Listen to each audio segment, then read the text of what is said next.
Greater Denver metro area on stations KEC76 on 162.55.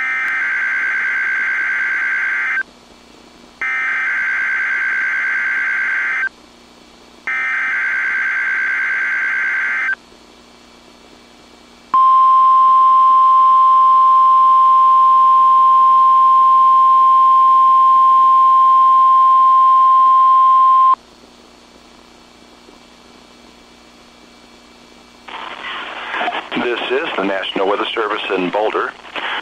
The preceding signal was a test of the NOAA All Hazards Radio Public Warning System. During potentially dangerous weather situations, a tone alert will be activated to warn of the impending danger. This test of the warning alarm is normally conducted every Wednesday between 11 a.m. and noon. However, if severe weather threatens the area near the test time, the test will be postponed until the next available good weather day. Reception of this broadcast and the warning alarm may vary at any given location. This variability will normally be more noticeable at greater distances from the transmitter, even though you are using a high-quality receiver.